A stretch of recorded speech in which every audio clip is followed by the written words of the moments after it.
Let's do scoops. Scoops is pretty easy to UV, pretty quick.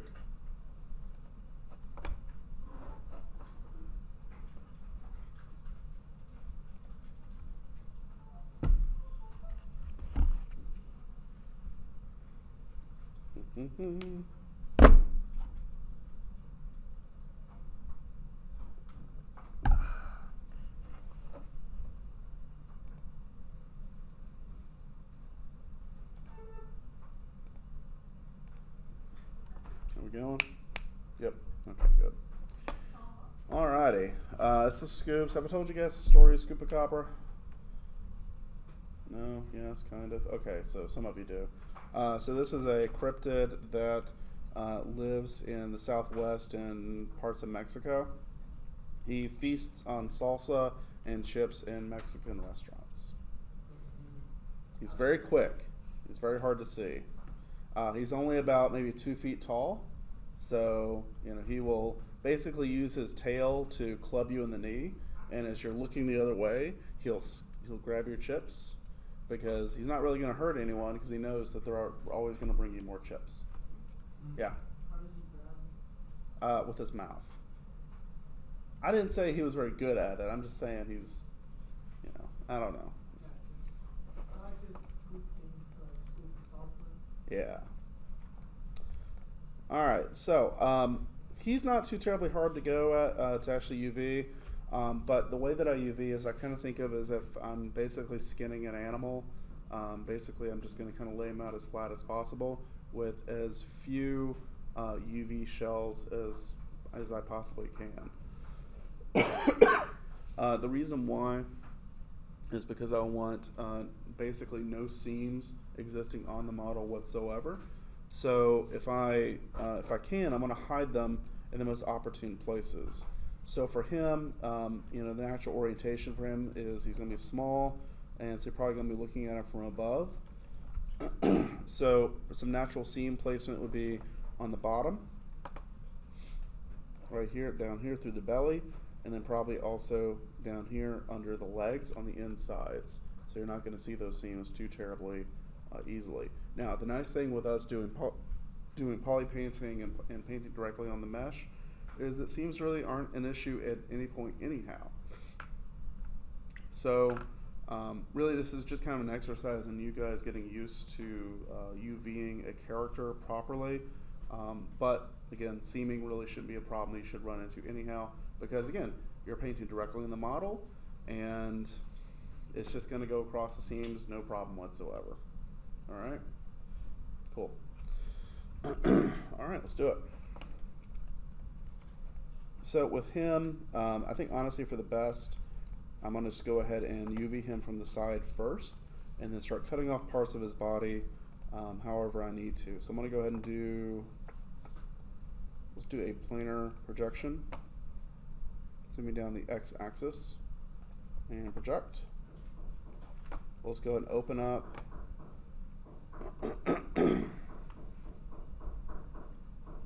UV editor and take a look. Alright, so if I go and open up the checkerboard, I can already tell that I'm probably going to have to go ahead and change the scaling just a little bit. Because I can basically see it right here anyways.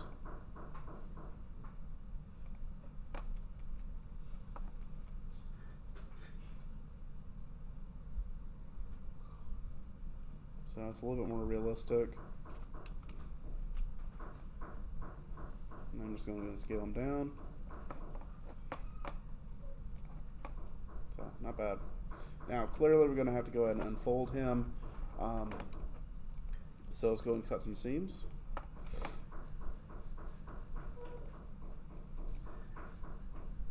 So I'm going to go ahead and grab the seam down along the belly, and I'm just going to follow it around the body.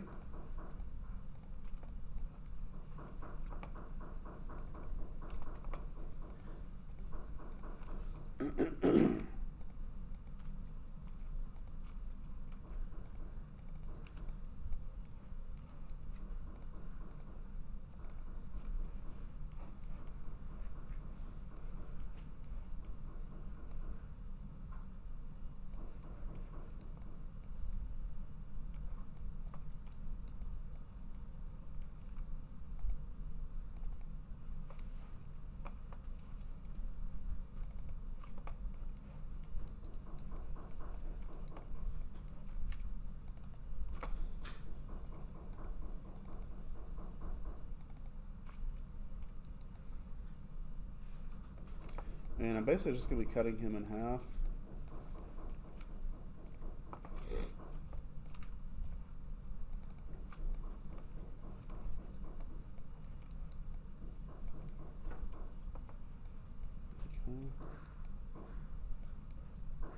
There we go.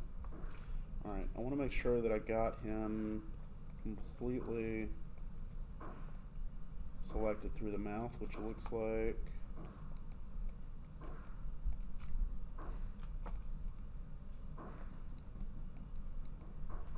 I did not.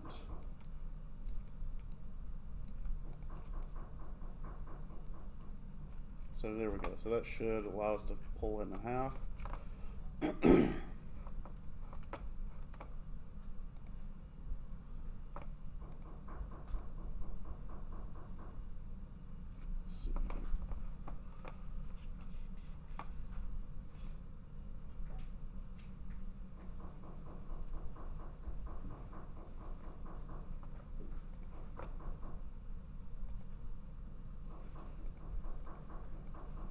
There it is.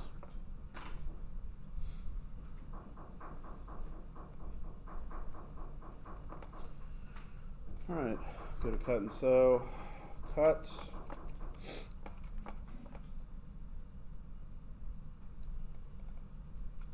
We'll test this, see if it works.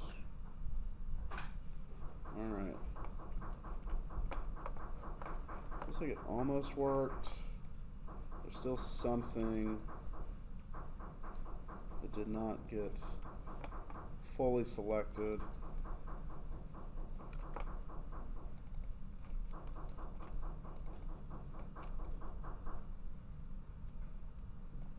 Let me try this. It's probably in the head somewhere.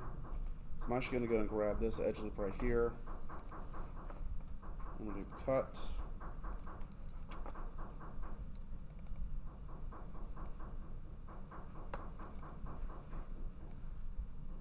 Yeah, there we go. So it was in the head, which is fine. Honestly, I'm probably gonna work with the head anyway separately.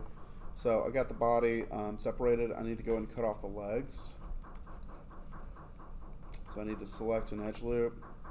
For those of you that have gone through or are in advanced animation right now, you know one of the big things that I harp on with modeling is having really good clean topology, right? Yeah, so this is a benefit of that, is that I can very easily select edge loops that go all the way around limbs, so that expedites the process of me UVing this part of the body. Okay.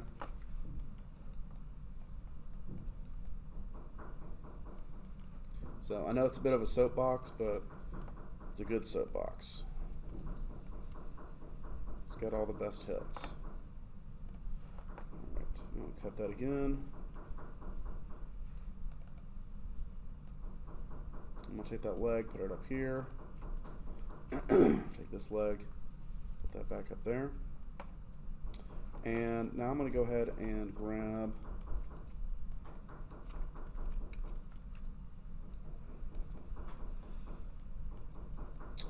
I need a edge loop that I can get it to go across. There we go. And it's going to go down the inside of the leg.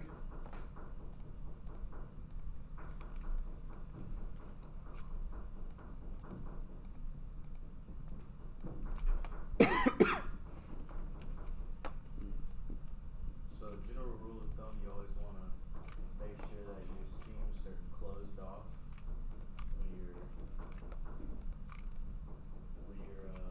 cutting them, right? What do you mean closed off?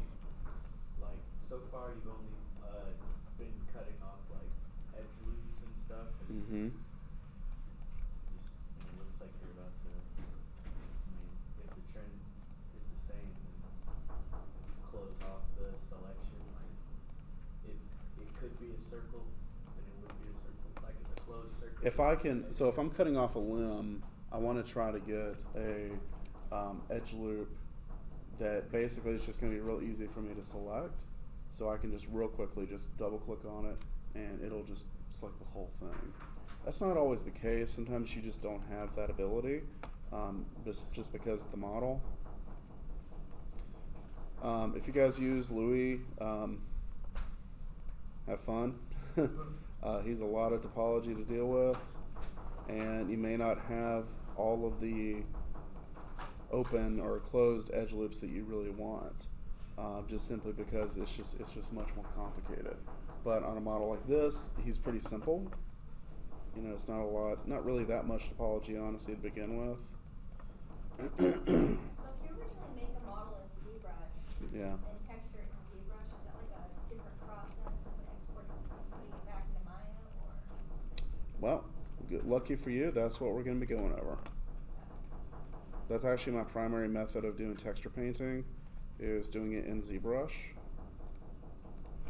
And that's my workflow, is I'll just go through and do texture painting in ZBrush, and then I'll bring it into, export out my maps and then bring it directly into Maya. No, I meant like if you do the entire like sculpting in ZBrush. Yes. Okay. Yeah, that's my workflow. All right. Ideally, you would try to get the UV seams to be identical on either side. It really kind of just depends on what you have. And I just realized that his toe is actually cocked off because he's rigged, so whatever, it doesn't really matter. Ideally, you would UV a character before it does get rigged. Just FYI, you run into some history issues with a character that is rigged, and then if you UV him afterwards, you may run into a problem where the histories don't have some issues, and you may have to reorder things, or you may have to do some non-deformer history deletions to try to get it to work properly. It's not going to be any sort of issue that breaks anything for you. It's just a little bit of a workaround, okay? So if it's an issue you don't want to deal with, just grab the mesh, duplicate it, and then you can just work with the duplicate that's not going to be rigged, okay?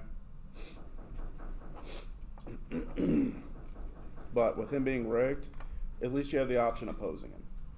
So there's that. Would you pose then UV them? I like to UV them when they're symmetrical, so it's just easier for me to select everything. But there's nothing really that states you can't pose and then UV. I just wondering if that was Just possible. general workflow would be, you would model the character, you would UV it, then you would rig it, and then you would do your animation and whatever else. Texturing can occur at the same time as animation, since UVs aren't going to be affected. Anyway, let's go and cut. So now we have a cut that goes across here, so this will open up that leg hole. Same thing on the other side. And we have the legs that should now split open perfectly fine as well. So I'm going to go and grab this one, and go ahead and flip both of these.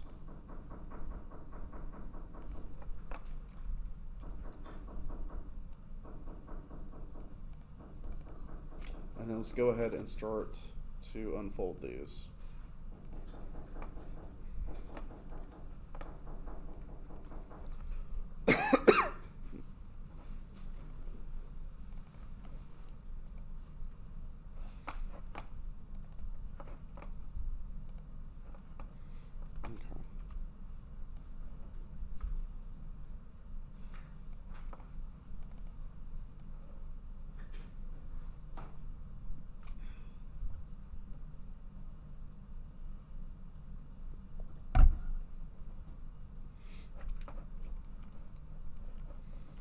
Alright, if we go and turn on the checkerboard,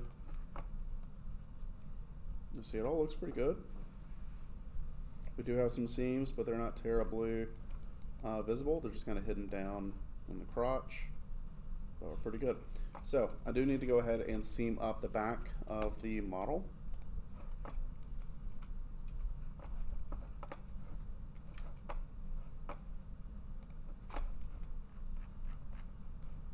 So I'm going to go into model, going to go ahead and lay it vertically.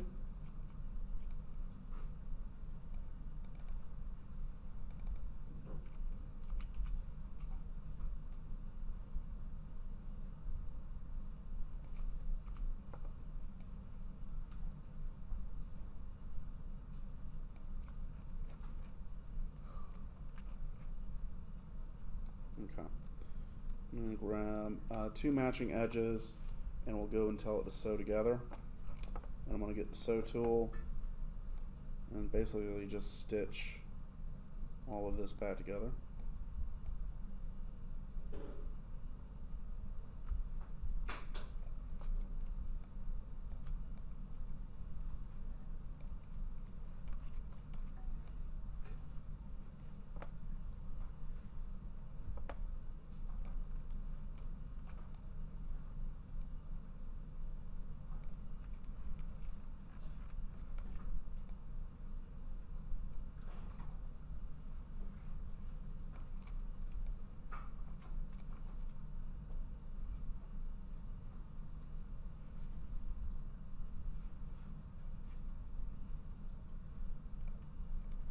Okay. Down here towards the tip of the tail, I'm probably just going to keep it split like that. And then what I'll need to do is go and grab the UV and re-unfold. Take a look at it. Looks good. All right.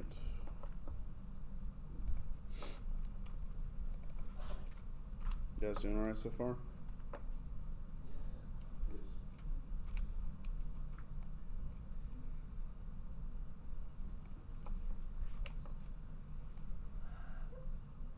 All right, so I'm going to go ahead and take the legs, put them in the right positions.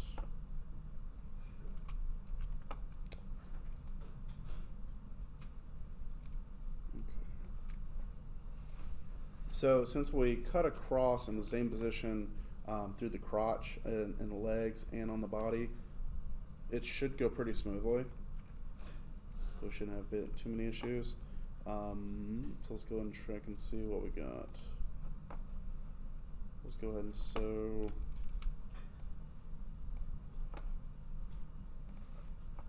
Sew all of that.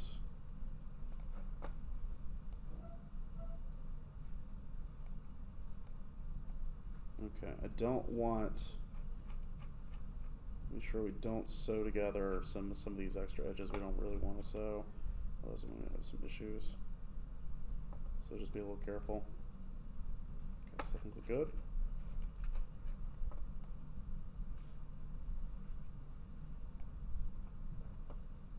Okay.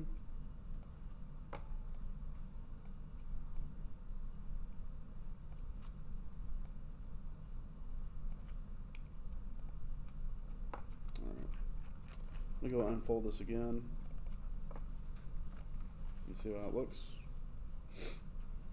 Perfect. Looks great. Alright, so now we gotta deal with the head. So the head is gonna be kind of funky because honestly, if you look at the geometry of the head, it kind of exists oriented to 2 different planar directions. One of them is the gigantic blade lower jaw really is orientated best towards the x-axis. I mean, clearly the majority of the faces face the x-axis. So, you know, honestly the best way to get that jaw UV'd is to have it UV directing the x-axis. But if we look at the front, you know, the front of the head really kind of is somewhere in between the Z and the Y axis. So this presents a unique problem. So what we can do is basically try to have best of both worlds here. So if I go ahead and grab the jaw here, let's see if we can find a way to maybe split off the lower jaw from the top jaw and then just UV or just unwrap that jaw by itself, and then we can grab the faces for the top jaw and the skull and UV that separately. Okay, and then we can kind of put them back together somehow. You guys with me so far? Okay. So let's find a UV or a seam that'll work for us. That looks good. Does that go all the way across? Almost.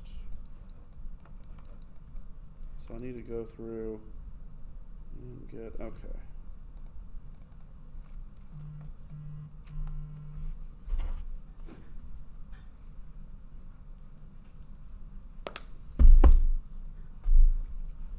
who's calling me from Indianapolis, but it can't be good.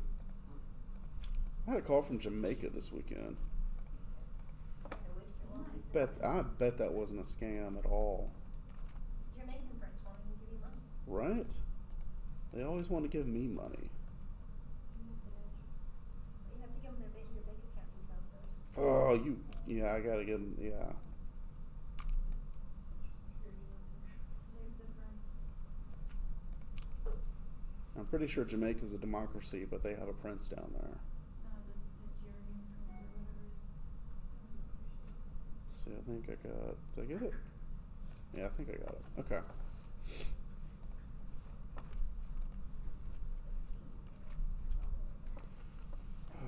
Okay. Let's go and cut. See if it works. Yeah, I'd say it worked. Okay, so the bottom jaw's good. Go ahead and move that off. So what I want to do is go ahead and grab this. So I'm going to grab the bottom edge, mainly because I want to split it in half. So in some places, it might be the best idea to have a visible seam in a really obvious place, but if it's super, super narrow and you're never really going to see it from like head on, like the blade of a knife, for example, that honestly is going to be probably just fine in terms of having a seam right there, okay? Simply because, you know, if you look at the textures, like his, like that profile is so thin, you probably wouldn't really notice it that well. Otherwise, we could split it down the center of the mouth, which honestly might not be a bad idea either. But either way, I think we're just going to go ahead and split the jaw in half so we can get two sides and kind of play around with that. So yeah, I think that'll work. He's got a funky mouth. There's no way around that.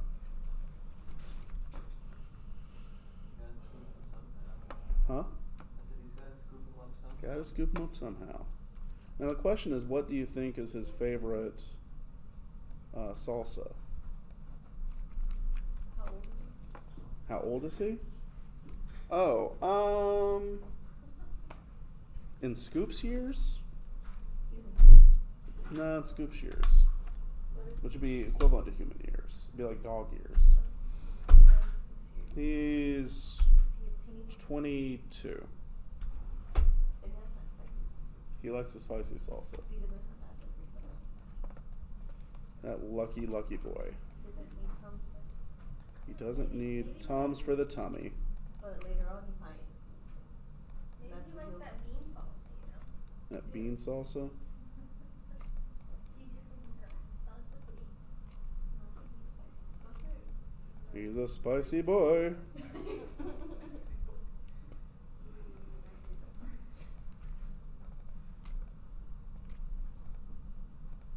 Never been a much for the bean salsas. I like tomatillo, and I like kind of like the fruity ones, like they have like pineapple and stuff in them. Those are always really good. You know, like that? You ever had that? It was like a mango salsa I tried like years ago that was fantastic. Let's see. Chase, you okay? Yes. You sure? She's just slowly dying in Do you need to leave? Okay. You're just struggling to keep it together? I know the feeling. I know, I'm sorry. I didn't choose this time. It's the thug life. The time chose me.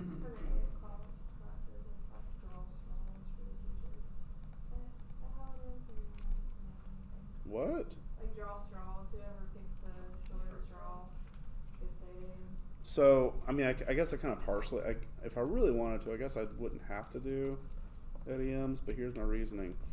I get done at 10:50 for the day. That's pretty nice. That's, yeah, that's like fantastic.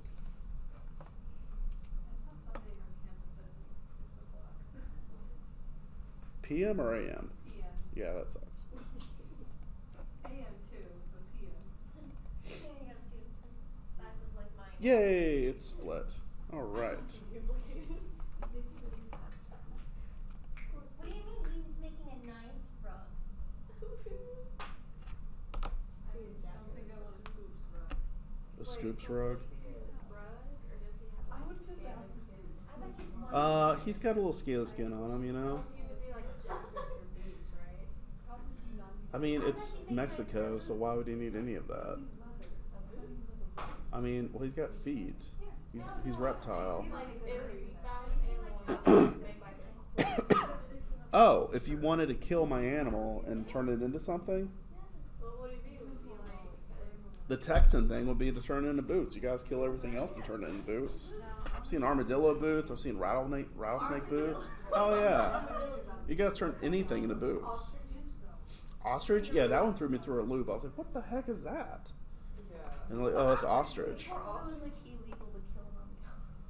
It is. Really? Because I sure as hell have killed like at least 20 of them. They're an Because they run across the road. They're not smart animals. Armadillos are an endangered species. You're technically not. Yeah, because you Texas drivers run over all of them. They're not bright. Why are they in the road? Half the time you don't even run over them. It's sometimes if they hit their back on like the back underneath of your car or something, it knocks them out. Well, and that's still running over them, I guess. Paralyzes some of them. Yeah. So they're just kind of there. That's serious disease. All right. So I went ahead and I got the bottom jaw UV'd. Let's go ahead and grab the faces for the top jaw. And so with those faces selected, actually I need all the faces, dude. Like, what? Well, come on, man. Be cool, man. Be cool. You only want half the faces. No. I want all the faces. There we go. So with all the faces selected, I can now just re-UV the top of the head. Since it is its own UV shell, it's just a lot easier for me just to grab all those faces rather than go through and selecting all of them. So, pro tip right there. Huh? You love you some pro tips? Okay, I'm just gonna put them on sticky notes and be like, I'll only accept them if they're on the fridge. we need a refrigerator. Yeah. I need to have like a YouTube live stream, and then have like, here's your pro tip of the day. Then I'll get like tipped. People will be like, you know, here's your $5 or something. You respond. Have you ever like watched those? Like, But we should have those alphabetic letter magnets. hmm. We literally have fridge ducks. All right, what am I doing? Oh yeah, I'm doing UVing. I'm gonna do camera based. Yep, there we go. Because I can put my camera where I want it to be. It's not perfectly on the x-axis or y-axis. I want it somewhere in between. Yeah, I'm doing the head camera based because if I did it x-axis, I'd get that. If I did y, I'd get that. And I kind of want something in between.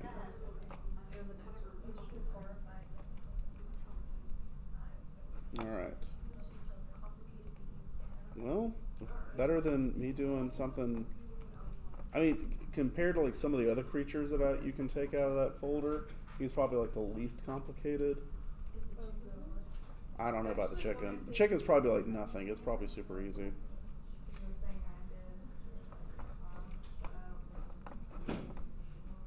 All right, I'm gonna go ahead and cut a seam right here. Ripped off this part of the So we're gonna go ahead and I was kind of hoping that would cut a seam. Let me try that again. Is there something I missed? I guarantee it's in the mouth because the topology in the mouth is like hot garbage. It's just a lot of me just giving up on life. There it is. Look at all that crap in the mouth. Jesus, John.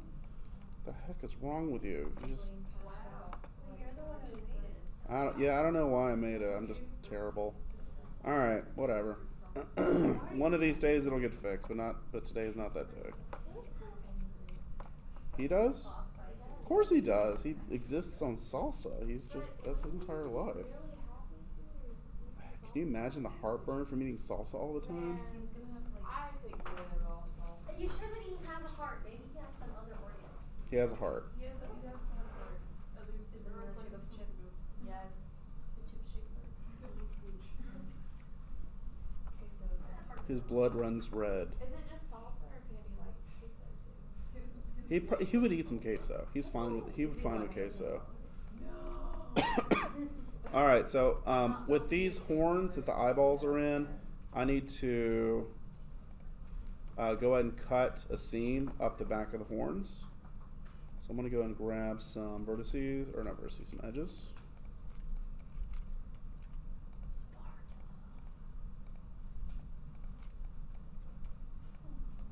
Actually, let's do, okay, let's try this. Let's do symmetry object X.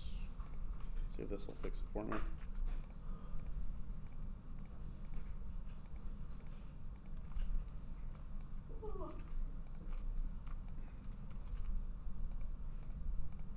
ZBrush does still have lifetime subscription, lifetime just purchase. It's like $900. Yeah. Honestly, it's worth it, I think. If anyone wants to use their tax refund. Say it's worth it. Well, you can still do a student version too. Yeah. Would you say You can upgrade if you want to. They do give you an option for that. It's the same exact thing. I mean, it's the same exact program. Because like I saw the months. Yeah, there's a monthly, a yearly, and which is just the way that you do payment one. Substance actually has a payment plan. They have like a monthly thing where you can pay per month like $20, and then once you accumulate credits enough for Substance, you can either keep going monthly and just get updates, or you can just cash it in and say, all right, I want a perpetual license of like this version. And They also have a student version, but they Huh? like just like ZBrush. I mean, it's a full version of Substance. It's a commercial version. Substance is a texture painting tool. Yeah. Do you have any experience with doing like sculpting and stuff in Blender? Not saying. I don't use Blender. I've used Blender, but I don't use it. Like that's one of our old skins. This one. Everyone that uses Blender tells me how amazing it is now. It's definitely not a replacement for ZBrush, like at all. But I mean, No. if you don't have the ability to get it. Oh yeah, I gotta turn the stupid Object X off. Come on, go off.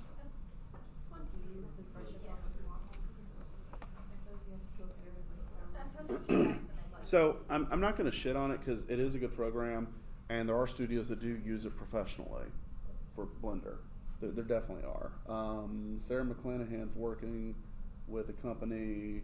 It's not a studio, but like she does like 3D visualizations for them. Product visualizations. Like she'll take like CAD models and she'll make models of their products. I think it's like water heaters and stuff like that. And so, but they'll use Blender because like they're a company. They don't want to pay for multi-$1,000 programs that they're literally just using it to make like these dumb little animations of stuff. It's not dumb. I mean, it sells products, but they're very simple animations. So, for that, it works very, very well. I don't think it's ever going to rival any of the big programs, packages that are out there. But, shoot, I love the idea that it's there, that people use it, that it's developed actively. I think it's really well worth the time and effort they put into it. All right. So there's that. There's this. So I need to go and start seaming this stuff back up together. That's probably going to go over here. That's going to go over here. I need to find the neck where this thing joins to. His eyes and his nails are separate, right? Yeah. So you would just UV those. Okay, so that's. Yeah, you'd have to UVs all of that. Okay. I mean, that's just part of it. You gotta do it.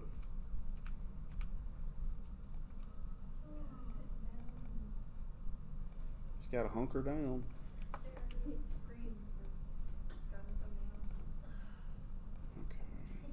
Okay. Alright, so all of this should be mirrored. No, that's. Where are we? I think you had it the correct way the first time.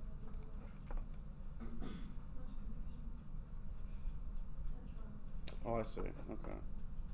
The head can be a little weird. It just gets so many weird stuff. Okay. So let's go ahead and stitch these two pieces together. And then I'm going to go ahead and do sew tool.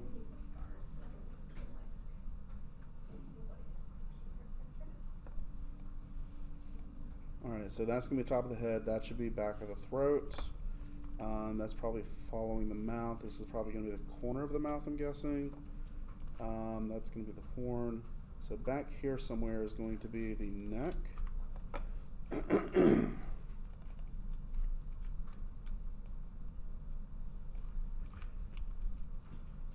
So again, ideally, I want to try to be able to get this all back together in as few pieces as possible.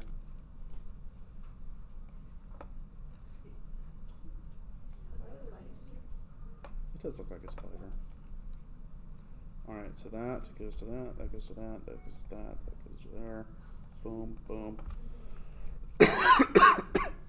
Alright, let's just go ahead and sew those together.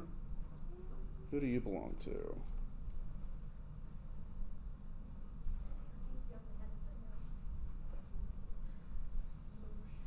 Who do you belong to?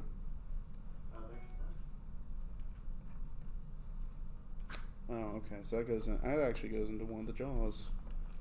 Okay. Looking more and more like a Japanese kaiju shape apart. Hmm.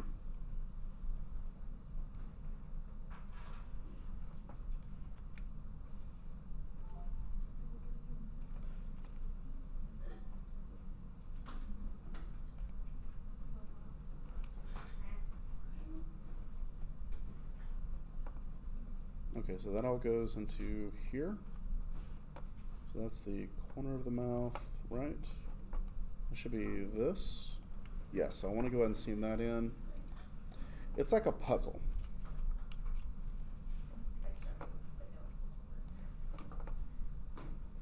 Alright, so let's go and stitch. Okay.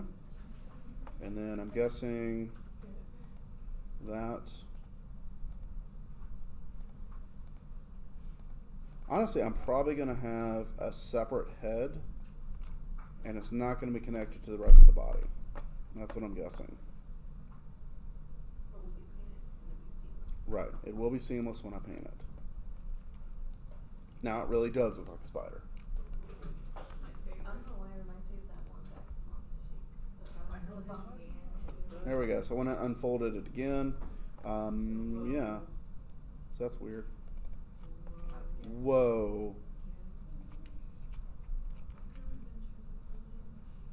never liked that show. That's a great show. I love it. I think it was Billy. He just annoyed me too much. Super spooky. Okay. That's it. I'm going to stick with that.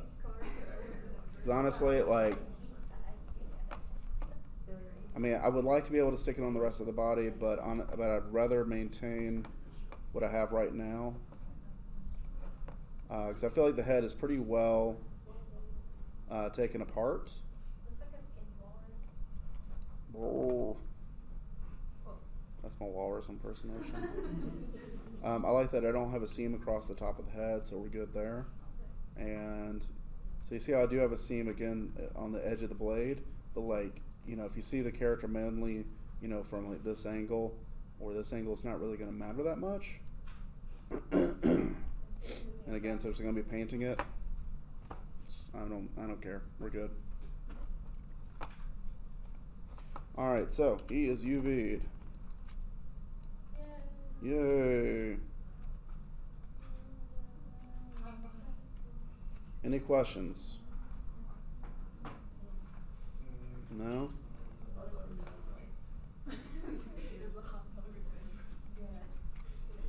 Can you do that all over again? I've literally had students do that, and that's part of the reason why I record, because I'll have students that like just sit there and they're just staring at it for like an hour, and they're like, "Can you redo that? What part? All of it?" It's like, no. I missed the part I swear to God, if you ask me to redo it again. No, no. So you like want to make it as symmetrical as possible. I feel like that is very beneficial toward the model, because at least like if you ever take this into Photoshop or anything, and honestly, I feel like presentation of a texture map is really important. So being able to kind of see like what parts of the body are good to be able to have, you know, in here. So it is a symmetrical creature. There's a left and a right symmetry to it. So in theory, it should have a symmetrical UV.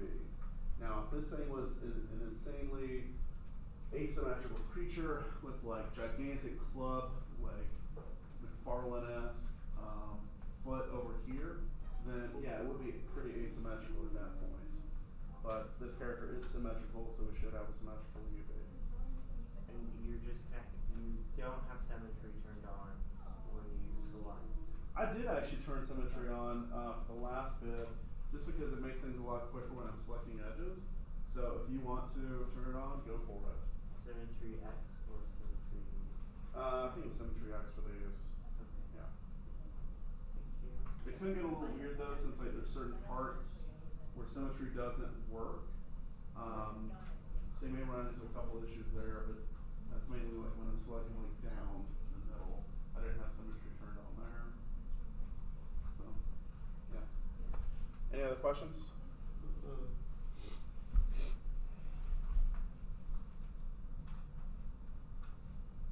All right. So, yeah, so let's go and open up ZBrush.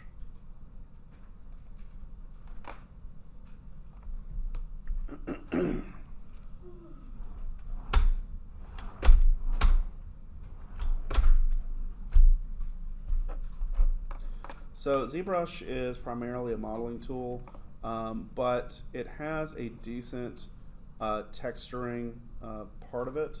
And so I like to use it for texturing just because it's kind of already there, but it's not the best tool for texturing, but it's pretty damn good. So for me, it's good enough to get what I want out of it.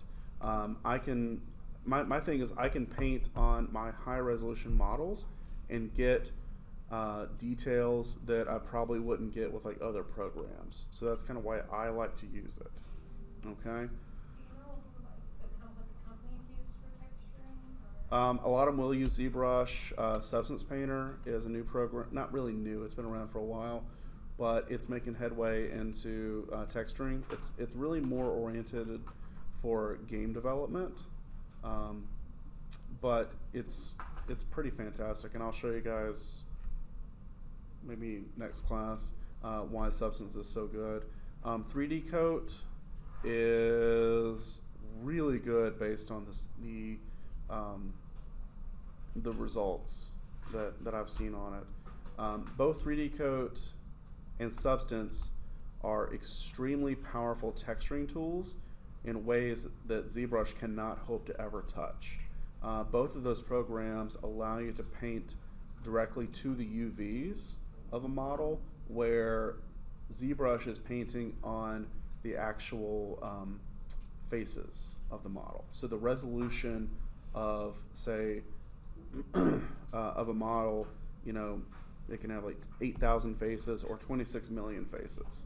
So the higher the resolution the model, so the more faces it has, the higher the resolution the texture map you will get off of it is. Okay, so that's really, really dependent. So when you guys are going to be texturing these, if you use ZBrush, you have to make sure you understand that if you're painting something and it looks low res, you probably need to subdivide it, okay, in order for it to actually come through. A low res model is not going to look good being painted in ZBrush. It's not made for that, because it's not painting directly to the UVs. UVs being the 2D image we spend all this time laying stuff out on. Now, it will transfer those texture details to a UV model. We can do that. And to be honest, you don't even have to have a model to be UV'd in ZBrush to paint on it. It doesn't care. You can UV it after the fact if you want to, after you paint it, which seems kind of bizarre. Like why? Like how does that work?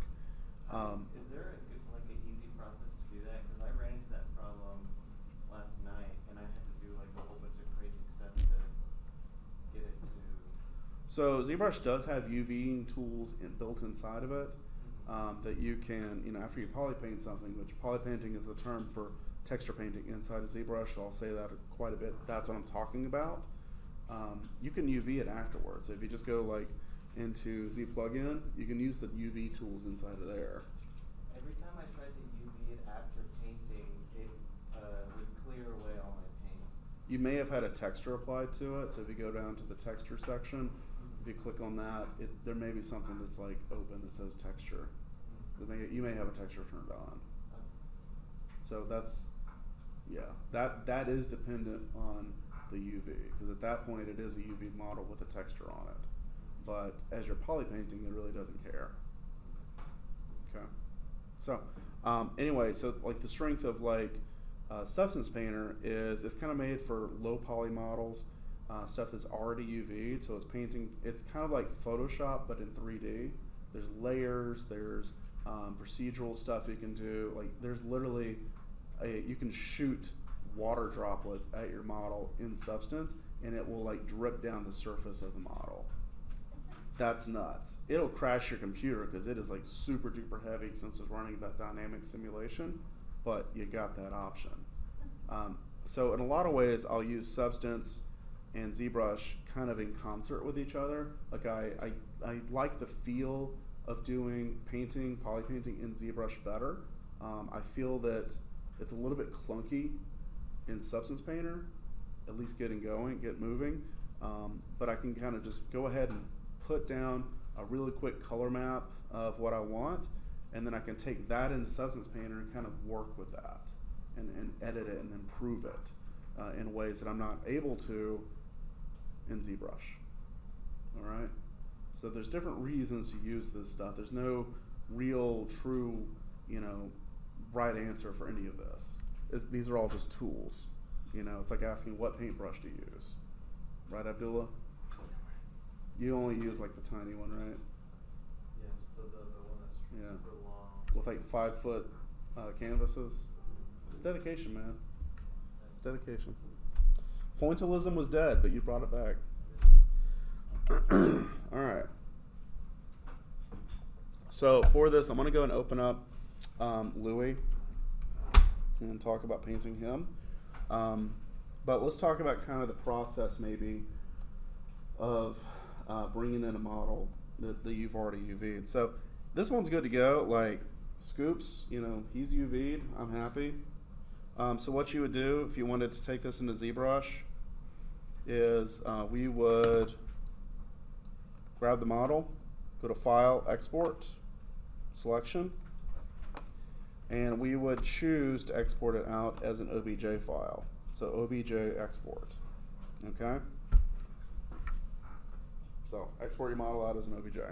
Alrighty? Cool.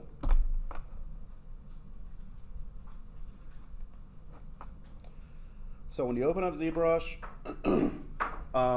if you choose to go with Louis, you're going to go to Load Tool, and you will find Louis and open it up.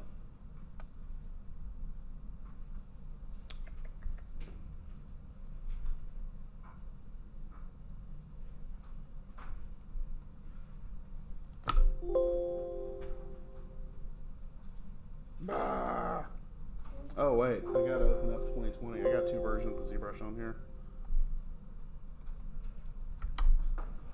My bad.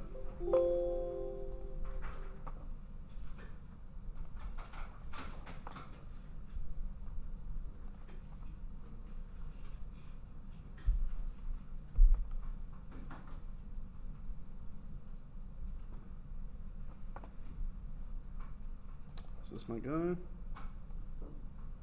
I want to make sure I got the right one.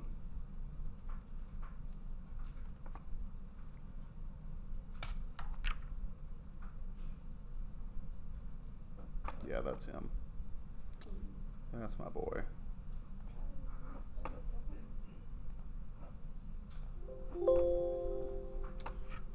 I'm just making my canvas bigger by going under document and hitting double.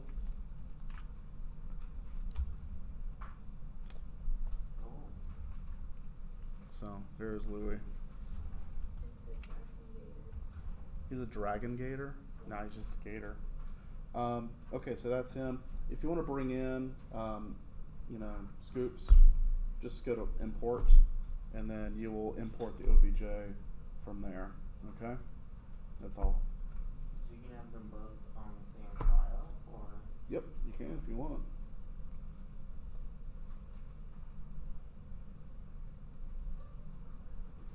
You want to take a wild guess on who's bigger? Scoops or Louis? Probably Louis. You think Louis is bigger? Scoops. Scoops? You want to put money down on that? You're not allowed to bet. Betting is illegal. I have a penny. Not in tax. I mean, I'm not betting. I know the answer. There's no betting for me. Yeah, you're calling for bets. I think Scoops is bigger. Okay. The real question is who would win in a battle. Scoops. We go for the kneecaps. Louis would win in the Louis. I don't know, but he's armored. Louis weighs 4,000 pounds. You can just like squish him, like flatten him. Okay, so Scoops goes for the kneecaps and then Louis falls on top of Scoops. What?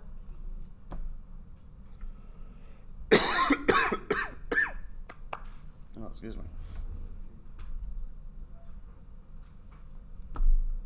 Come on. All right. So if you want to import an OBJ, just go to import and then go find it.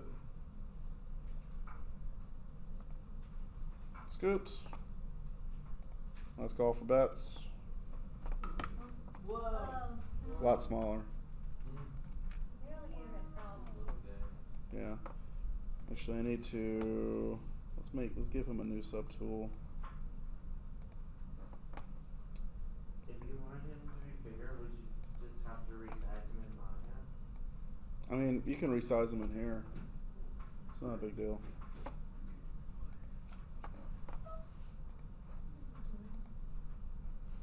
So There you go. there we go. Now he's bigger. They're about the same size. Maybe Scoops maybe a little bit bigger. So, for the two of you that have not gone through ZBrush very much, what I'm going to do is go ahead and drop my ZBrush videos in the class folder, so you guys can take a look at them if you want to use ZBrush. Okay? Because ZBrush was introduced, or you got the license like right after I took advanced Yeah. animation. So, I'll drop it in there. That's fine. I'm not, honestly, only thing I'm expecting you to be able to do in here is just do some texture painting. That's it. I'm not asking you to do any modeling or anything. Okay. Okay? You know, there's a website where I could care less about modeling, really, in this class. I'm surprised you haven't tried to 3D print scoops yet. I mean, Want me to do it? Give me a Scoops 3D printed action figure. I mean, I'm going to be probably printing out Louis eventually. Maybe I'll print them all out. I'll have my own action figure line. Yeah, then you can be like, these are The problem is though, is I want them to be jointed, so I'm gonna have to give them like all sorts of like joints and stuff, and like make them posable. Like, I'm sorry, I'm not into sculpture. Well, shit, I guess I am. I make sculpture, but anyway. So let me kind of bring this back to ground zero. So he's red right now. The default material is a red wax. So if you go click on this little button right here, I highly, highly recommend you paint all of your models with a white canvas or a white material. The red is going to change your perception of all the colors. It kind of sucks. So I don't know. It's irritating. Because especially if you do change it to like another, material, like say like chrome, you may think if you export the maps, it's going to reflect the material properties here. It does not. This is purely for, I don't know, your enjoyment. It really does nothing else. So material selection here does not actually reflect anything once you export the map. That's the legendary. But they got some cool materials. So I usually just go with a matte cap white. It's easy for me to see. You know, it doesn't, I don't feel like it changes the color too much. You know, if you try to go with like a skin or something like that, like it kind of gives you like a skin look, but it's going to tint everything. And I'd rather just see the color for what it is. So, all right. All right, so this guy has, basically he's retopoed to up to 23 million faces on the main body. The version that I have uploaded has very few subtools in it, so it's like just the body, the teeth, the eyes, and the tongue. So all the extra stuff you see here with like the other bodies, that's not included. So just be aware. At this point, he is not UV'd. Okay, so you will have to UV him. If you want to do that, you can go under geometry. Definitely, I would lower that poly count down to the 90,000 faces. Much, much easier to work with. I don't know about you, but UVing 20 million faces might be a little hard. But you can see here that topology is much, much simpler to work with. And honestly, it's the same exact principles that apply from Scoops onto him. Okay? You would cut off the arms, you would cut off the leg, cut off the head, lay everything out as cleanly as you could. I probably would maybe even cut off the tail just to see if you can get it to lay out a little bit better, and then reattach whatever you can, however you can. Okay? The same practices. When you're done UVing him, what you'll do is you will reopen the Z tool.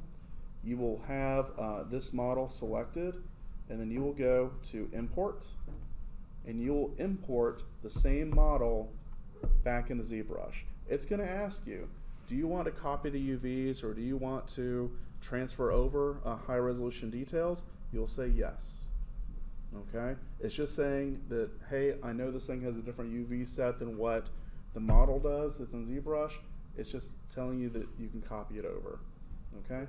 If for whatever reason it does not copy the UVs, we can copy UVs inside of ZBrush. You can basically make a new subtool. So go to append, pin whatever you want. I don't care whatever shape it is, and then go to select that subtool. Go to import. Import in the UV'd low resolution body. Okay. And then what you can do is go to Z plugin, and you can go to UV master, copy UVs, go to this body right here, and then go to paste UVs. Okay? Okay. Now, I'll come clean with you. UV master can unwrap your models all by itself. Now you're probably wondering, why the hell are you telling me this? Why, when you went through this whole spiel about you need to unwrap your own character. I want you to have that skill set.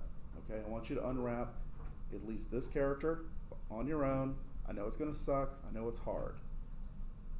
You can unwrap stuff with one click of a button inside of ZBrush, and it does it pretty damn well. So for this project, just unwrap it. All right. Everything else in the future, you can use ZBrush to unwrap your character models if you want. I don't care. And I say I don't care because I don't unwrap shit hardly anymore anyways, because it's 20 times faster for me to do it inside of ZBrush, and my pipeline has me painting directly in the model, so I don't care about seams. And it actually does a really good job with unwrapping them. All right? Okay. That's my honest moment of the day. Everything else from here on out is going to be lies. Oh, no. All right. So, with the UVs in place or whatever, again, like I said, you don't even have to do UVs first. You can just start poly painting. I definitely recommend painting on the highest resolution of the model. So I would just go and take it up to 5S div. And let me go and take this to where you guys will see it. So you're not going to see it with this beautiful texture on it. Sorry, you don't get that. You don't deserve this. You're gonna make your own. So you're probably gonna see it all white like this. Okay? Now, in order to kind of set this project up for you guys, I did go ahead and fill a layer with all white so that when you start painting on it, it should just be perfectly fine. If you want to get like a blank color on here, go to color, and you can choose whatever color you want to start off with. So we'll say red. It's going to be a red gator. And I'm going to go and click on fill object. Now that's only going to fill the object that is the subtool that we have selected. So right now I just have the gator selected, so that's the only thing that's going to be filled with paint. All right. Depending on, again, the resolution of the model, your resolution of your, again, make this point very clear, the resolution of your paint marks is going to change. So if I'm going at a very low resolution with the model, so right now it's at 90,000 faces, if I do, I'm going to go and turn this over to paint mode. I'm going to hit RGB. I want to turn off Z-add. I don't want to actually sculpt. Big thing. Turn on RGB, turn off Z-add. If I go ahead, start painting, you'll see that's a really blurry line. That's because I don't have a lot of faces. All right. If I go and swing it all the way up to level, subdivision level 5, you'll see that when I paint again, it's going to be way cleaner. See the quality difference? Same stroke size, nothing's changed, but one of them looks like spray paint, the other one looks like a marker. All right? Big difference, right? Okay. Any questions so far? And that's just from changing the stroke size. No. That's changing subdivision level. So, like if you bring scoops in, if you want to subdivide, click here on divide, and you'll be adding faces to the model so that your strokes will then look cleaner and more professional. Okay? So if you want to go up into the millions of polys, that's fine. You need to in order to get the clean strokes you'll need in order to make scoops look perfectly good. Okay? Okay. Yes? What? Polypaint is turned on through RGB. Yeah, RGB mode is turned on. Z-add and Z-sub are turned off, so I don't accidentally start sculpting. All right. Let me go back to color, fill object. There we go.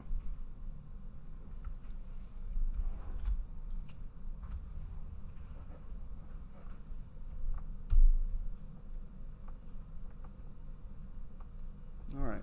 So again, I always put down a block of color first, and then I can start putting in my secondary colors. I'm thinking probably doing like a yellow or something for the belly. If I hit X, that will turn on my symmetry, so I can start painting symmetrically.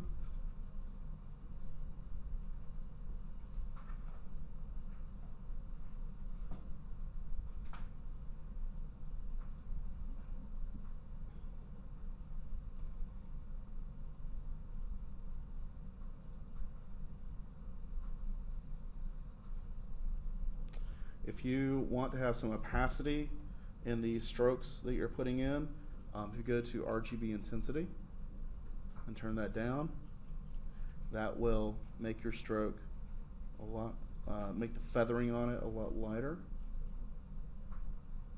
And if you want to change your focal shift, that will feather out your stroke quite significantly. Or if you want to make it a lot harder, you can turn down the focal shift as well. Draw size is going to be your brush size.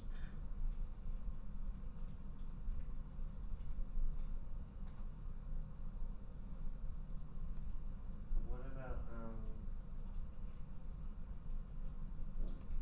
well, like it's not like a cone angle, but Like your brush angle? if you want to have like sort of blending effect.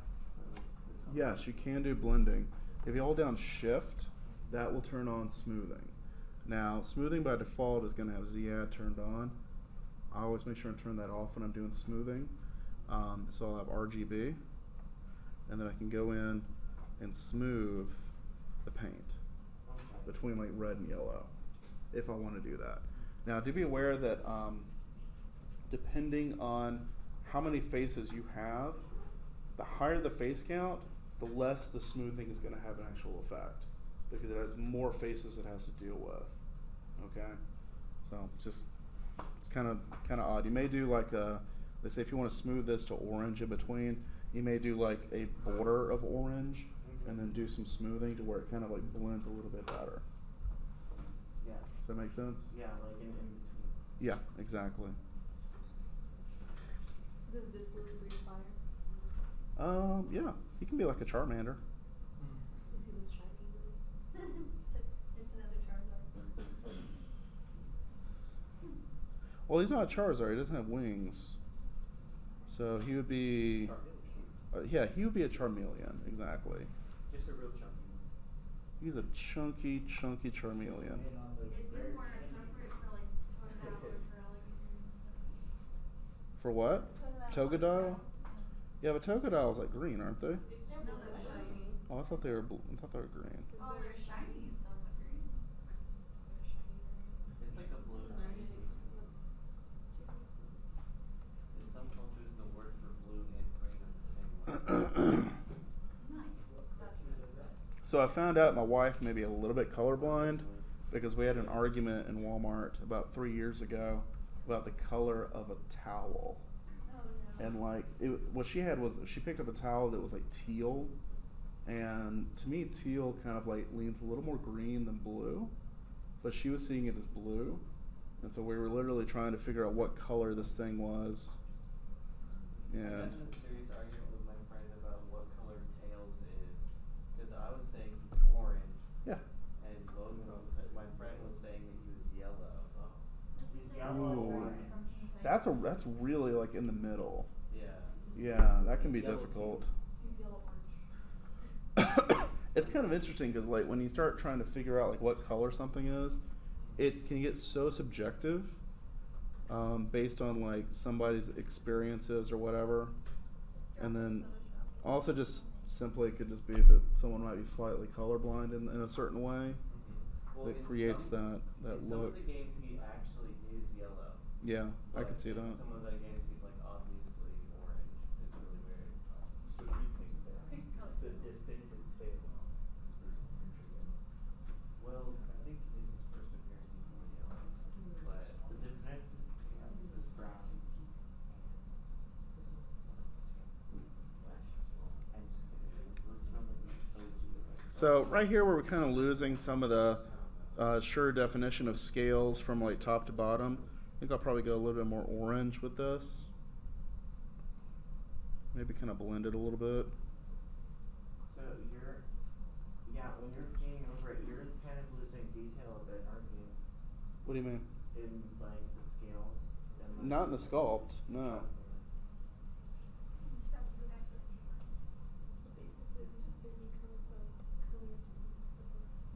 I mean, this is, you know, you're basically just painting on the object. I find actually if anyone here does like model building, do like any like 40K play, like miniature play, like if they build like race car or like miniature like cars or anything like that, or Gundams, like doing any of that painting, I feel like that applies really well to this. Like it's a very similar mindset that didn't really click with me until like I started getting into like doing some miniature wargaming and like sitting there like painting the models. I'm like, this is just like ZBrush but in real life.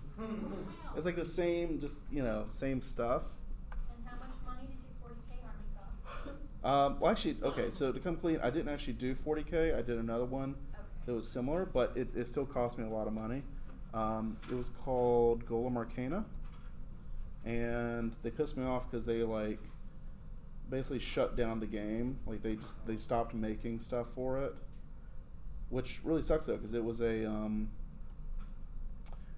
app enabled miniatures game. So you basically had a little digital pin that like scanned all your pieces and it had like a digital rule book, and so it would go through and figure stuff out for you. So it was actually made everything a lot easier. Pretty sick. It was a great game. I freaking loved it. I used to play like every weekend with a group of friends, and then they stopped developing on it, and yeah, so we all kind of lost steam after that. I don't know if they got cease and desisted or not, but Tabletop Simulator, you could play like all the like Star Wars miniature games Yeah. and everything. You just Like Armada and X-Wing, Attack Wing. Yeah. Yeah. But Yeah. yeah. And my sister, in order to pay for her little Warhammer guys, she would buy 2 sets, paint one, and sell the painted set, and then that would pay for like both sets. I could see that. There's like a big turnoff for me for that. It's just like the time it takes to like paint miniatures. Yeah. Like some people, that's all they want to do, and they don't really care about actually playing the game. Like I know a guy that he would just paint tank models. That's all he would do, but he would just sell the model after he was done, and he never kept any of them. He just made money off of that. Like it makes You have sense. to paint them in order to play the game. Nope.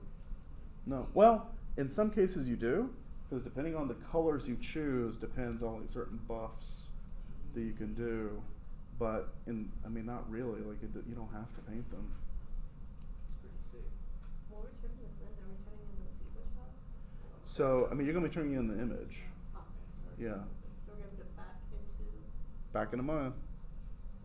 Yeah. All right. So here's my Charmeleon gator. So that's kind of just the 2 basic colors, but like the thing is with like reptiles, there's so much color variation in the scales, and like you get like different skin colors and stuff like that that breaks everything up. So you really got to make sure. I would honestly look at some reference material and try to pick out like different color splotches that kind of break up the skin tone. So say for example, let's look at an alligator. Says, they're kind of what I'm doing here. Although to be fair, I don't think there's any red gators out there. If I wanted to put dark green, like in between the scales of Ruby, would I be able to use a normal mask to? Yes, you'd be doing some masking, or you could do it by hand, but the masking works really well. So I'm kind of going off like basic colorations just for the gator. I'm just tonally shifting them all to reds. So an alligator is not really green; it's more black and yellow. But there's like brown, like you can see here, like there's some brown, and a lot of it kind of depends on like how the light hits the gator and the age of the gator. It seems like they get a lot darker as they get older. But you'll see like there's like a lot of light coloration here around the mouth, around the eyes. There's some stuff. The scales, like the scoots on the back, have like highlights in different areas. Maybe some of the bigger scoots, like this guy, maybe they get scraped, and so it'll have like fresh skin or whatever, bone or whatever that it's made out of, that's kind of exposed underneath. So maybe you'll get like a little bit of a highlight from that. So there's different ways to kind of look at how the color will change based on like the area and the age and whatever it is you're really trying to do. So what you're asking is like kind of the darker areas in between these scales right here and how you might achieve that. So you could go in with a tiny little brush and paint those. That'd be kind of insane. But there is masking options in here. So if you get down to masking, you can do like mask by ambient occlusion, mask by cavity, smoothness, peaks and valleys. So what you might try is like smoothness or peaks and valleys. Either one of these usually works fairly well, but I like smoothness, and I can tell it to mask. And it'll take a second because it's 23 million polys.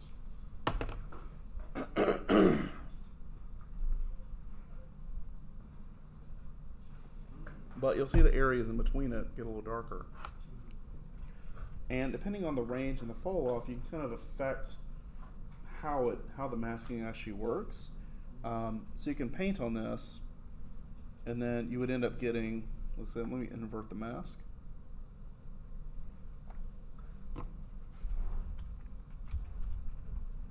Oh, so it just floods the whole thing with a mask and then you just put it in there. Yeah. Excuse me. I swear my kid's gonna get me sick for the rest of my life. So like the belly right here, you know, you got some really nice highlighted areas. So maybe if I want to go something a little bit darker, yeah, we can maybe do like a purple. Because I'm kind of thinking like analogous wise, purple would be the next step over. So we can do something like that, and maybe take the RGB intensity down quite a bit, and then I can kind of change the brush. Technically, all these brushes can be used for color in some way. I generally will stick with like a standard brush and just change up my alphas. I feel like that works really well for just general painting, but technically you can use any of these. I'm going to change my stroke over to a spray, so it's kind of spraying various colors. And again, RGB intensity is turned down. And so I'm just going to real lightly just kind of go in and put in some color. What's the difference between dot and freehand? I feel So like it's actually using like a series of dots as it goes along. Oh, that makes sense.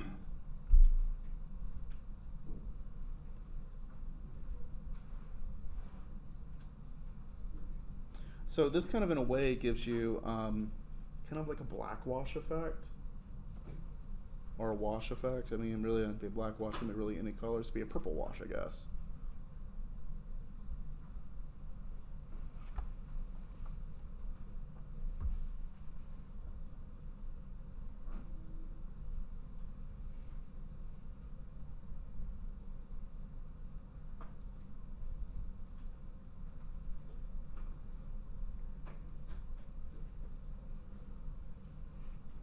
I'm just going to be real light about it. I don't want to go too heavy. I just want something to kind of break up the tone that we're getting here. And if we release the mask, you'll see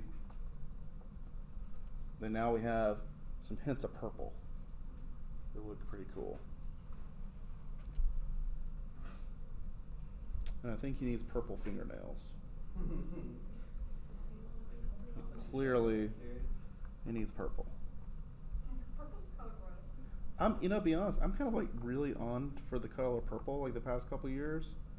I freaking love it. It's a great color. It's a great movie. Pretty good movie.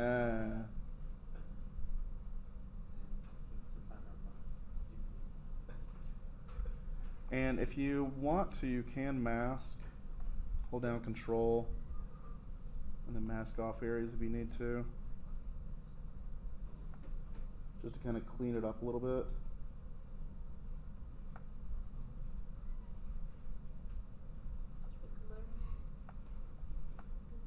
And then hold down Control and tap, and then you can invert it. So maybe that might be a real quick way to mask off a nail, so you can get a good edge on there. And you have to animate him shaking his hands, trying to get it to dry faster. I want to see animation from painting his nails. He is technically rigged at this point. Hey. I gotta figure out a good story for him though.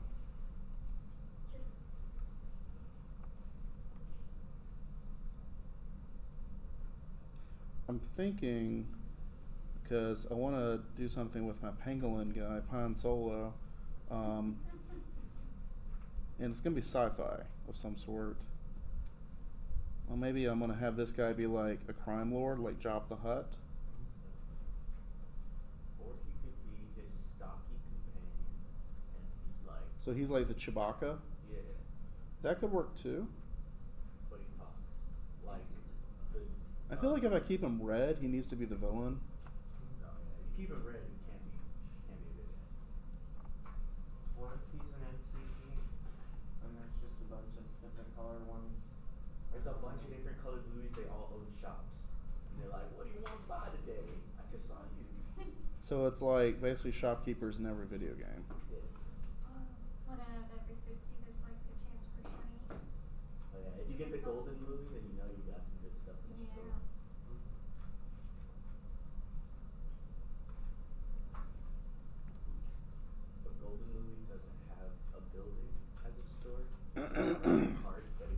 walks around the game world, Yeah. and yet somehow he's always following you, like that weird guy in Breath of the Wild.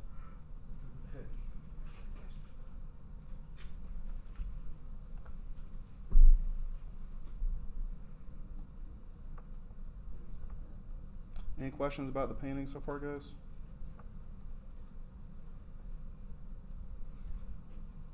Good so Can far? you export? Oh, never mind. What? I just realized I already did answer my question. Can you export out color maps? Yeah. I would hope so. Otherwise, I'm doing this for no reason.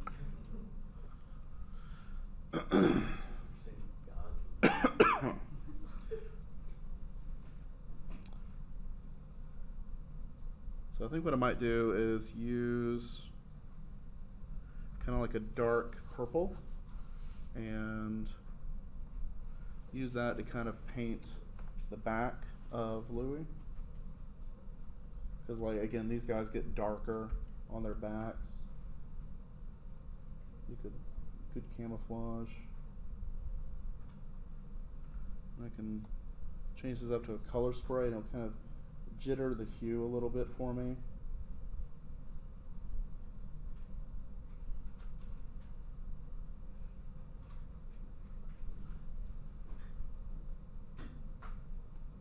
Now, if you want to, we do have layers that you can use. So if you go into layers, you can create a new layer, start painting on that, and then change the opacity based on the layer. And that's really useful too.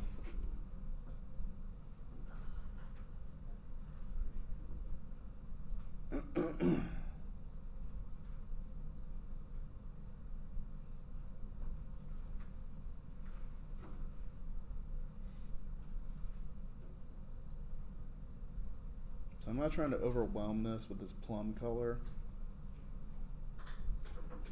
but I'm just trying to add some breakup. Some variety. Exactly.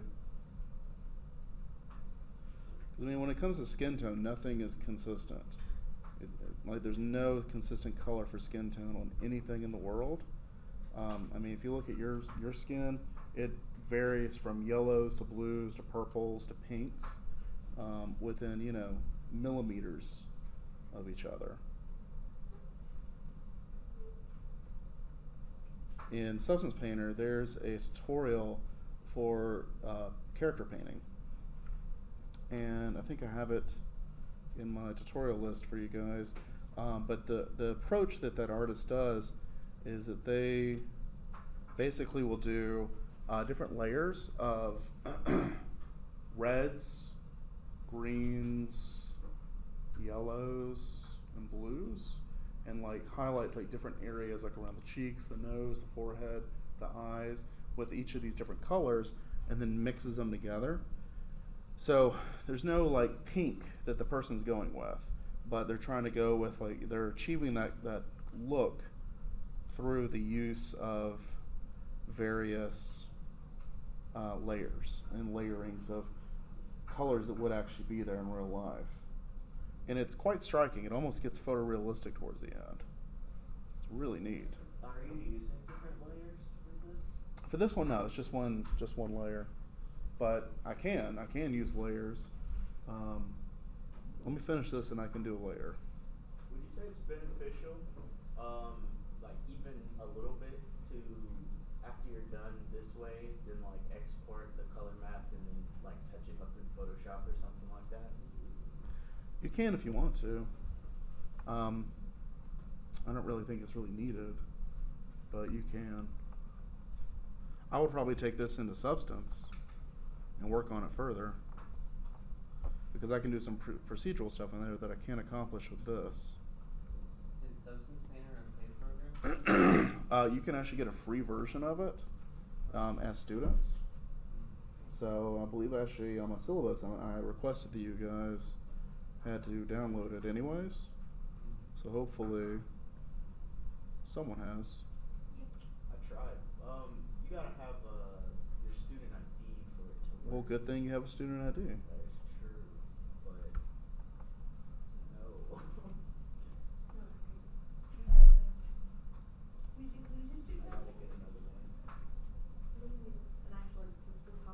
Yeah, you do have to send them a physical copy of the ID. You have to send them a physical. I thought No, you have to send them a scan of the physical Oh, okay. copy. I was like, that's way worse.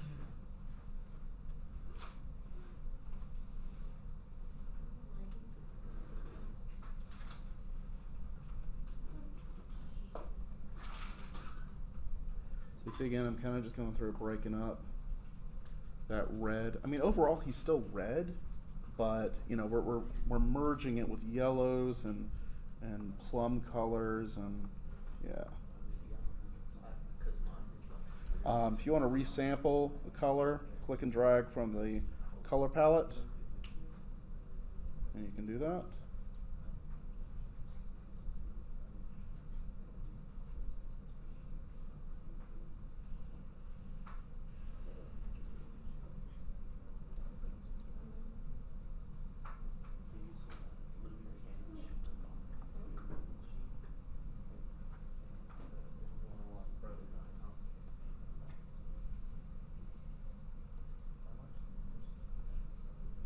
Can we see if we can take any model, like off of like Rose Good or anything like that?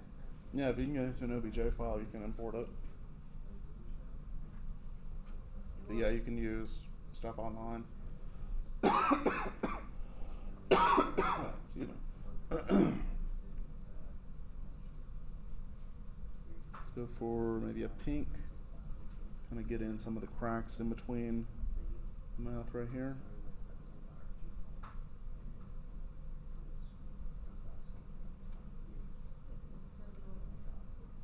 Huh?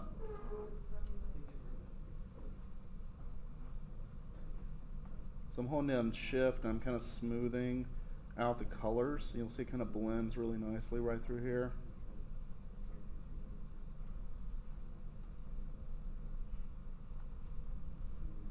Gets a little airbrushy.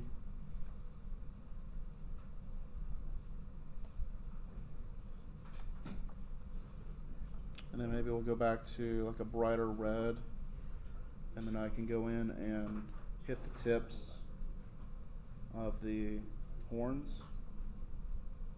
Just real lightly, just kind of highlight them, just to kind of make them pop on the back of the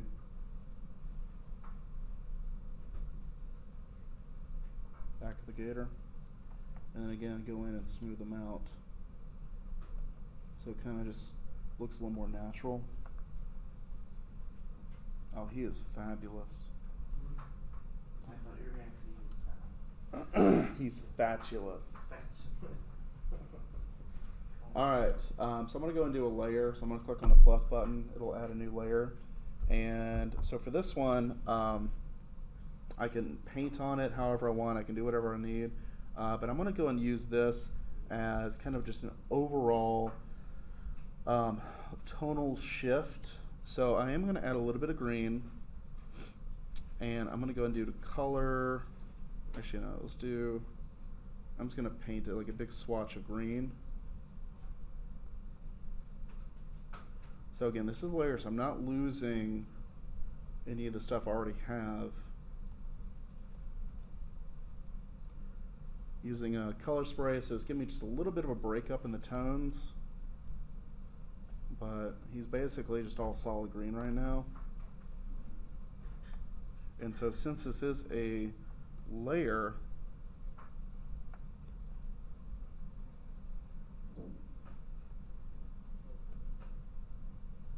what I can do is I can actually change the opacity where I can get like a hint of green. Not a lot of green, just a little bit of green. So I'm going to go and turn off recording. This little button right here says record. And it'll just turn off recording, so I can't actually paint on it anymore. It'll say, I can't paint. If you want to start painting, hit the little record button right there and it'll start recording again. But I did that so I can just more easily shift the blending to something. Let's do like a 0.5. You'll see that he still has a lot of red in him, but now it's like half green. Okay? So maybe I'll do 0.1. So now it's mostly red, but he's got a little bit of green.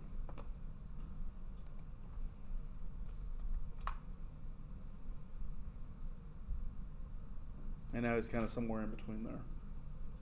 So you can add that in there if you want. If you don't like it and you want to turn it off, hit the eyeball. You'll see that's where we were. Hit the eyeball again. Turn the layer back on. And that's what we got. I like the 0.5. You like the lot of green? Yeah. Yeah. It kind of just looks like more even. That's fair. That's just my opinion. That's fair. It's kind of like a glaze in a painting. Mm-hmm. The what? So it's kind of like a glaze in a painting. Yeah. It unifies it because you have the same color in every single color. Exactly. You can do the same thing. Like I might do a little bit for like black or brown, just to kind of add a little bit more in there. Yeah, I feel like it works pretty well. May also do like another layer, and then do some masking. And I'll do a mask by peaks and valleys.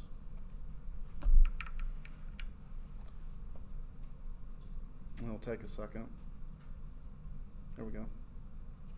And so with the peaks and valleys, you'll see it's not really getting like the washing, like where it's in between all of the cracks and stuff, but it kind of gives me a different pattern to kind of work with. That's kind of interesting. So I can invert that, or I can work with it whatever I want.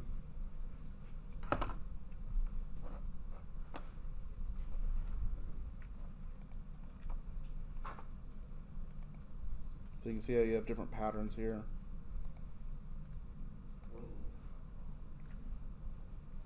So maybe I'll do like a little bit of yellow.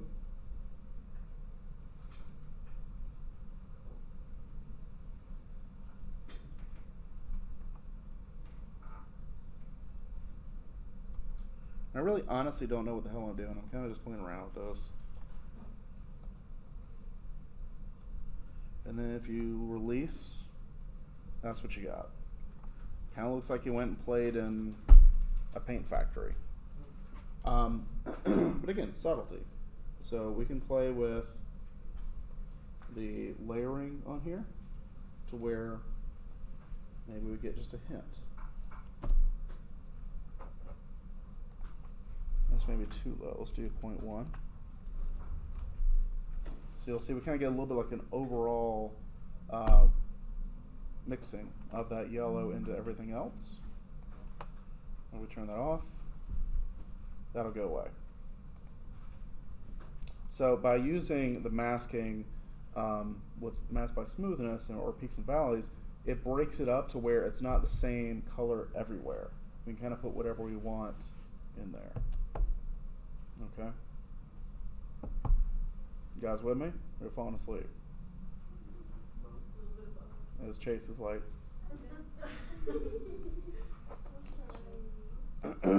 All right. So let's talk about getting this out as a color map. Okay. So with him, so I need to go ahead and create a texture map. So if I want to go and get this color map out, I'll go down to texture map. I'm going to go to create, and I'm going to do new from Polypaint. Now I'm going to do this from the top subdivision level. Okay. Just in case you're wondering, the color map on a bottom subdivision level looks like garbage. Ew, you really don't want that. That's ugly. It's gross. We don't want it. As I'm very familiar with. That's my life. So this is your artistic interpretation of It feels like it.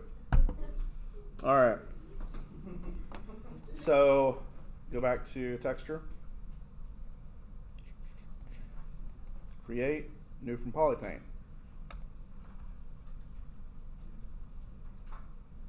Now, by creating the texture, obviously, maybe not obviously, but you do have to have a UV model. Okay, at this stage, your model needs to be UV'd. If you try to UV it, or if you try to create a texture map from this without it being UV'd, you don't even have that option. Is it It's, UV retouched? huh? Is it UV retouched? No. Just UV Just UV'd. Yeah, he already has beautiful topology. What if like in like if we get something like turtle squid or like other shoes? You know, honestly, it depends on what you get. It's, you know, some stuff you get from Turbo Squid's a complete crapshoot. So I can't say yes or no. You know, you're smart. Hopefully you don't choose something you have to retopple. Hopefully not. I remember I had one student last year or year before last who like chose like a million poly model and like was trying to UV it, and I'm like, dude, just stop. It's like, no. And it was like all triangles too, so like nothing would work whenever it was like double clicking on edge loops, because like it would just stop immediately. So he's like selecting each individual edge, and I'm like, oh. I let him go. I was like, all right, have fun. Enjoy your time. You can watch my video. I will put it in the folder. But what if you wanted to like have it like with your own model and you would have to retop it? Yeah. Okay. Yeah, So you there would. has to be but no rig. Huh? Just to retop it with rig. You don't have to have a rig on it, no. All right, so textures already created. We need to get this out. So I'm going to click on clone the texture. So that's going to basically move it over to the texture palette, which is going to be right here. All right, so that's your texture. Now, this is going to be weird. Write it down, make a sticky note, whatever you need to do. You got to hit flip V, vertical. I don't know why ZBrush does this. It reads its UVs upside down for some reason. I don't know. It's weird. Just hit flip V, and you're good. Down here is the size of the map you're going to be exporting. It's set at default as a 2K map, 2048 by 2048. You can go all the way up to an 8K map, 8192 by 8192. All right, set it wherever you want. Probably an 8K map is probably going to be good. So then once you have that, go to export. It's going to try to save it as a Photoshop file. I'd save it as a TIFF. And then you give it your name, and so I would do something like Louis Body.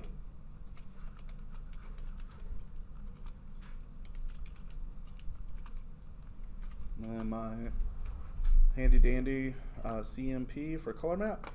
Make sure you save it to the correct project folder that you guys are working with, and click save, and you're good. Now you have an image. Cool? And then you just go on Photoshop, right, and place it into the UV. Why would you do that? To place the It's already UV'd. Oh, okay, so it goes directly. Yeah, so you're painting. I mean, once it creates the texture map, it's applying the poly paint to the UV space. So you don't have to do that. I hope to God you don't have to do that. That'd be awful. When I did my If you do, yes, it would. I know. I've done that. It's awful. All right.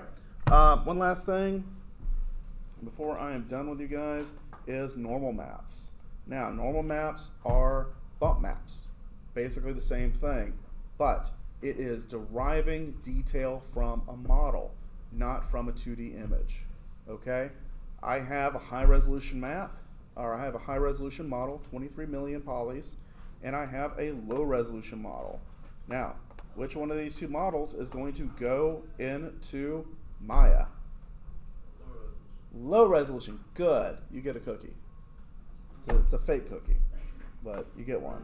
So what I'm going to do is I'm going to, now at this point this thing does have to be UV'd as well in order to make the normal map.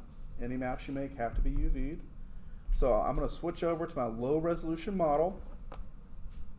I will go down to normal map. I will make sure tangent space is turned on. That's important. I'm going to make sure and turn on adaptive scan mode. That's going to scan the model and try to get the most detail it possibly can. Smooth UV, so that's when you hit 3 on the model and it kind of smooths everything out. That's going to basically account for that. So yeah, make sure all that's clicked. And then you're going to click on Create Normal Map. So what's going on is it is comparing the high resolution model to this low resolution model. And any points that are different, like detail, scales, anything, it will make a map that will drive a detail pass or detail layer for the alligator and make it appear as detailed inside of Maya. Okay? That's a big point. Because otherwise, this is really kind of low res and kind of looks like crap. That'd be hard to pass this thing off. So, yeah. When I brought mine into Maya, it was reversed for some reason, but in the normal map. The normal map was reversed. Yeah. So in the normal map node, there's an invert bump button. If you click it, it'll just flip it for you.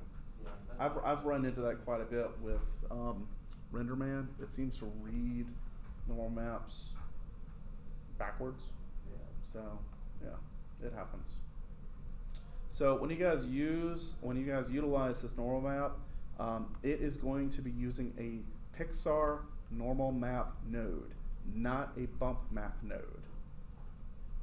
Okay. Okay? It is going to use a normal map node, not a Well, no. correct. The normal map. No. It makes sense because you're using a normal map. Yeah, that does make sense. Now, just to throw a pipe wrench into that, the normal map node has a bump channel in it, where you could put a bump map on it if you wanted to, Double bump. just for funsies. Now, the normal map node gets plugged into the same place bump maps get plugged into in the surface shader. It gets plugged into the bump channel. So since it's kind of doing the same thing, it just goes right there and gets plugged in. Okay. Okay? All right. But we're not required to add bumps to. You are absolutely required to add bumps. We're required to add bumps. You should look at it this way. Everything I teach you is stacking in my expectations. So if I teach you how to make a specular map, from then on out, I expect you, unless otherwise stated, to be using specular maps in all of your projects.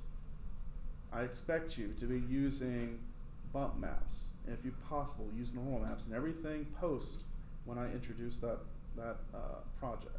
It's like learning perspective. You don't just stop using perspective after that week, right? No. So we're stacking everything.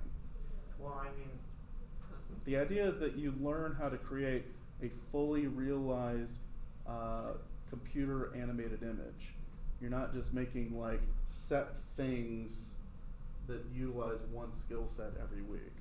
You're stacking it into something that looks really cool at the end. Okay? I can see it in your face. You're like, God dang it. no, I'm just like, cause I'm just like not sure how you wouldn't use like a texture bump on a color map for a character, would you? Unless you wanted it to. I mean, you have pores on your face. You have hair follicles, so you would. Oh. Well. Oh. I guess. Yeah. Well, what if it's not like a, I'm just gonna stop. There is always a reason to use a normal map of some sort.